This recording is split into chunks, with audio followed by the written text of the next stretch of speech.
Isinuko natin si Rodrigo Roa Duterte sa dayuhan na para bang wala siyang sariling bayan. Since when did the Philippines become a province of The Hague? As far as we are concerned, we're no longer members of the ICC. And as non-members, can we possibly fall under the jurisdiction of the ICC? Yes, ma'am, I think, because we, under the... What's the use of signing or ratifying a treaty if it bears no weight? Nagsalita po ang ating mahal na Secretary John Vic na ang nagplano po rito, o yung pagkaintindi namin, itong apat na pinangalanan ang siyang nagplano. I said it was not me. There were other people in the room, but we did not discuss any plans of any arrest. Oh, really, huh? And was that the plan from the very Yes, from the beginning? very What was, and who was really on top of this? Ikaw ho ba nagplano ng lahat ng ito? Hindi naman. It was a group effort. Secretary Chidoro was there, Secretary Anwar was there too, and the President and I. Sinabi ninyo na hindi kayo mag-isa na nagplano, kundi isang There was no grupo. planning, ma'am. Pero yun ang sabi eh. There was, I said, hindi ako nagplano. Marami May kaming- isang grupo na Ang nagplano. We were all talking about a rumor, ma'am, and that was all. Rumor lang yun? Yes, ma'am. Group effort ang sabi mo eh. Pero para lamang sa kaprasong chismis, magtitipon-tipon pa yung mga sekretary ng kabinete. Nakakatuwa naman. Call it what you may, ma'am. Walang magawa. The only information we got was the words of the former president in Hong Kong. Sa Hong Kong, Sa Hong Kong, ma'am. na andyan na. Yes, ma'am. Siya pang nauna, hindi kayo. Yes, ma'am. Nakakatuwa, ano? Meron po tinatawag na red diffusion, blue diffusion. May kulay ba ito?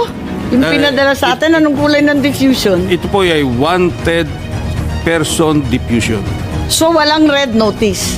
Hindi po siya red notice because the nature of the diffusion is... Bakit si Congressman Arnie Teves may red notice na, hindi pa natin nagagawa ng paraan? hindi ko po masagot. Ma'am, yung kay Arnie Teves, ho. Ang pagkaintindi namin, red notice din ang sinasabi.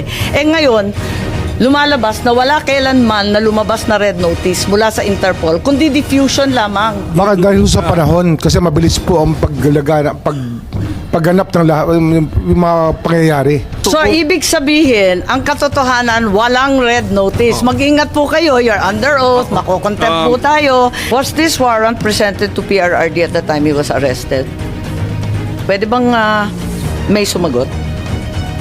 Si General Torre, mukhang kabisado niya. Siya yung nasa video eh. Soft copy was given to them on the tube. Ikaw naman Yes, ma'am. bumasa ng Miranda rights, hindi man lang yung prosecutor. Tinikoberan mo na yung papel ng DOJ, kaya sumagot ka ngayon. I-present po namin kay President Duterte na nasa Nabasa niya lahat, 250. 15 pages. Ang bilis-bilis lang lumabas eh. Hindi po niya nabasa yun. Hindi niya nabasa. Hindi niya. Pagpalagay natin hindi siya Vice President, she is an immediate member of the family. Ang immediate members of the family, 24 hours pwede bumisita sa amin, nakakulong kami. Ito hindi pa nakakulong. Anak ito, bakit hindi niya pinapasok? Maliban doon, Is this not a violation of RA 7438 that requires that you guarantee access to an attorney? Oh my God. Body Kahit who issued the ano warrant, mangyari, sir. nasa batas yan. On 2 counts, immediate family na, abagada pa niya.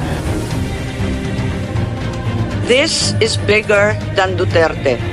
This is about our dignity as Filipinos. Ang hustisyang ipinapataw ng dayuhan ay hindi hustisya. Ito ay pang-aalipin. Useless lahat ng hearing na ito kung hindi na po may babalik si Tatay Nico. Kung kaya niyo po siyang dalayin doon in less than 1 day sa loob po ng 13 na oras, dapat kaya niyo rin po siyang ibalik dito sa lalong madaling panahon.